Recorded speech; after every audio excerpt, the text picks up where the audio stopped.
নমস্কার বন্ধুরা, welcome to এসটিউনিক sports. বন্ধুরা, এই ভিডিওতে আমরা কথা বলবো কিছু ফুটবল আপডেট নিয়ে, যেখানে ইস্ট বেঙ্গল কিন্তু আরও একবার মোহনবাগান সুপার জায়েন্ট থেকে প্লেয়ার ছিনিয়ে নিল। সেই নিয়ে তোমাদের আপডেট শেয়ার করা রয়েছে, বেশ কিছু ট্রান্সফার নিউজ শেয়ার করা রয়েছে। তার সাথে সাথে আজকে কিন্তু আমাদের একটা কঠিন চ্যালেঞ্জ, সেই ম্যাচ নিয়েও কথা বলার রয়েছে। প্লেইং 11 ম্যাচ দেখবে কীভাবে, সমস্তটা নিয়েই কিন্তু আমরা আলোচনা করে নেব এই ভিডিওতে। তাই ভিডিও শুরু করার আগে একটাই রিকোয়েস্ট, চ্যানেলে যারা প্রথমবারের জন্য এসেছো মনে করে চ্যানেলটাকে সাবস্ক্রাইব করে নিও, তাহলে প্রিয় দলের খেলার সমস্ত আপডেট তোমরা এখানে পেয়ে যাবে। তো চলো আর দেরি না করে ভিডিও শুরু করা যাক। তো আজকে কিন্তু আমরা কাফা টুর্নামেন্টের শেষ ম্যাচ খেলতে চলেছি এবং ম্যাচটা কিন্তু যথেষ্ট কঠিন হবে, কারণ আমাদের প্রতিপক্ষ ওমান, যাদের ফিফা র্যাঙ্কিং কিন্তু বর্তমানে 79 আর আমাদের ফিফা র্যাঙ্কিং 133। তবুও কিন্তু ভারত ভালো কিছু করতে পারে, সেটা কিন্তু আশা করছে কোচ খালেদ জামিল। তো ম্যাচ শুরু হওয়ার আগে খালিদ যেটা জানিয়েছে যে আমরা কিন্তু প্রত্যেকটা ম্যাচে ধারাবাহিকভাবে খেলার চেষ্টা করছি এবং প্রতিযোগিতাটাকে কিন্তু আমরা যথেষ্ট ইতিবাচক হিসাবে দেখেছি। আর আমরা কিন্তু এই প্রতিযোগিতার একদম শেষ মুহূর্তে এসে গেছি, তাই আমরা বিশ্বাস করি আমরা কিন্তু শেষটা ভালো করব। প্রথম থেকেই মনে হয়েছে এই প্রতিযোগিতায় আমরা ভালো কিছু করতে পারি এবং প্লে অফে নিয়ে এসেছি দলকে। এবার মনে হচ্ছে যে শুধু খেলা নয়, এর থেকেও কিন্তু আরও ভালো কিন্তু করার চেষ্টা করতে হবে এবং এখান থেকে আমরা আরও বেশি যত ম্যাচ খেলার সুযোগ পাবো ভবিষ্যতে, কিন্তু ততই কিন্তু আমাদের আরও ভালো খেলা দেখা যাবে। এবার ওমান যথেষ্ট কঠিন প্রতিপক্ষ, তবুও কিন্তু ওদের ফুটবলার কোচ খুবই ভালো মানের।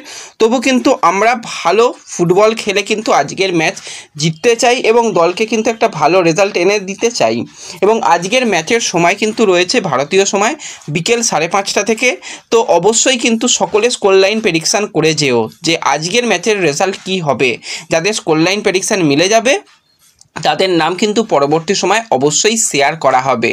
আর ম্যাচ কিন্তু আমরা একসাথেই দেখব, খেলা দেখার কোনো রকম অসুবিধা নেই, ফ্যান করে তোমরা খেলা দেখতে পাবে।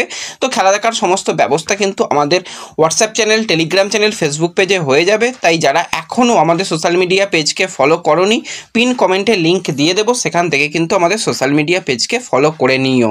আর বিকেলের দিকে সবাই যেরকমটা বললাম একসাথে কিন্তু আমরা ম্যাচ দেখব, তখন কিন্তু জয়েন হয়ে যেও।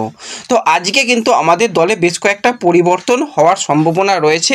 মূলত ম্যাচটা জেতার জন্যই কিন্তু আমরা নামবো। আজকে কত গোলে জিতলাম বা কত গোলে হারলাম সেটা কথা নয়, বাকি ফুটবলটা খেললাম, আজকে রেজাল্ট চাই। তাহলে কিন্তু আমরা যে 3 নম্বর পজিশানে কাফা টুর্নামেন্টের শেষ করব, যেটা কিন্তু যথেষ্ট একটা ভালো হবে ইন্ডিয়ার জন্য। কারণ বর্তমানে যা ইন্ডিয়া জঘন্য পারফরমেন্স করেছে, একটু একটু করে আশার আলো দেখা যাচ্ছে। আজকে যদি আমরা জিততে পারি তো সেই আশার আলোটা কিন্তু আরও ভালোভাবে দেখা যাবে। তো সেক্ষেত্রে আজকে ভালো কিছু করার জন্য ডিফেন্স লাইনে কিন্তু অল ইন্ডিয়ান ডিফেন্স যেরকম লাস্ট ম্যাচে খেলেছিল সেম প্লেইং 11ই কিন্তু থাকবে। তো সেক্ষেত্রে আনোয়ার আলী, রাহুল ভেকে সেন্টার ব্যাক, সাথে কিন্তু 2 সাইড ব্যাকে, একদিকে ভালপুইয়া, অপরদিকে উভেস এবং গোলকিপারে গুরপ্রীতকেই শুরু করানো হবে। এবার মিডফিল্ডে কিন্তু বেশ কিছু পরিবর্তন আসবে। আমরা দেখেছি যে যেদিন ছাংতে খেলেছিল তাকে মিডফিল্ডে ব্যবহার করে যথেষ্ট ভালো হয়েছিল। তো ছাংতে নাওরেম মহেশ এবং নিখিল প্রভুকে দিয়ে কিন্তু মাঝমাঠ সাজানোর পরিকল্পনা রয়েছে খালিদের। সেক্ষেত্রে আক্রমণ বিভাগে কিন্তু আশিক ক্রুনিয়ান, জিতিন এমএস, তার সঙ্গে কিন্তু স্ট্রাইকার হিসাবে বিক্রম প্রতাপ সিংকে ব্যবহার করা হবে। মূলত বিক্রম স্ট্রাইকার নয়, সেকেন্ড স্ট্রাইকার পজিশনে খেলে। তো এটাই কিন্তু 4-3-3 পরিকল্পনা একদম দুর্দান্ত হবে। এছাড়া পরবর্তী সময় ইরফান, মনবীরদের ব্যবহার করা যাবে। তো ওভারঅল কিন্তু একটা বেশ ভালো পজিটিভ ব্যাপার রয়েছে এবং দল খুবই ভালো ছন্দে রয়েছে, এটুকু বোঝা যাচ্ছে। এবং আজকে যদি আমরা জিততে পারি তো তাহলে কিন্তু খুবই ভালো আমাদের জন্য শেষ হবে। আর শেষ ভালো যার সব ভালো তার, সেটা বলতেই হয়।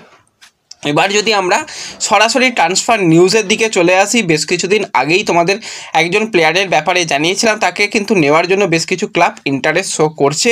তো সেই ভারতীয় প্লেয়ার হচ্ছে 30 বছর বয়সী ডিফেন্সিভ মিডফিল্ড পজিশনের প্লেয়ার ফাল্গুনি সিং, যার কিন্তু উত্থানটা হয়েছিল আইএসএল এর নর্থ ইস্ট ইউনাইটেড এফসির হয়ে।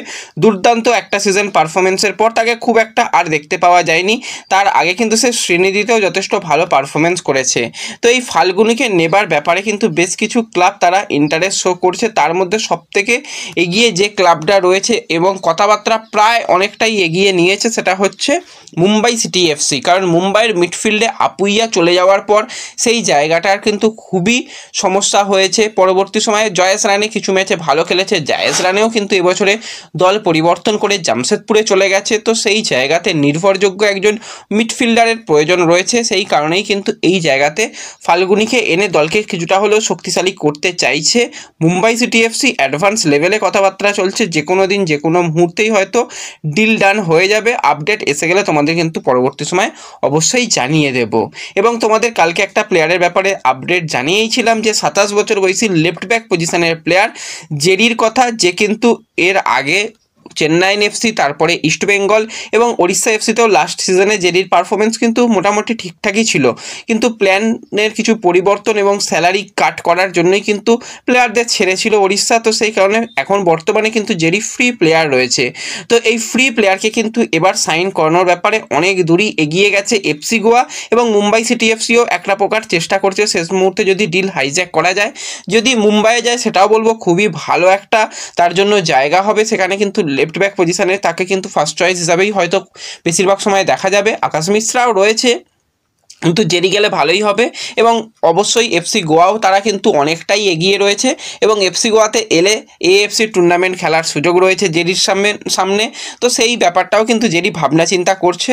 তো ওভারঅল দেখা যাক শেষ পর্যন্ত অফিসিয়াল কনফার্মেশন কোন ক্লাবের তরফ থেকে আসে, মুম্বাই সিটি এফসি নাকি এফসি গোয়া, সেই দিকে কিন্তু আমাদের অবশ্যই নজর থাকবে।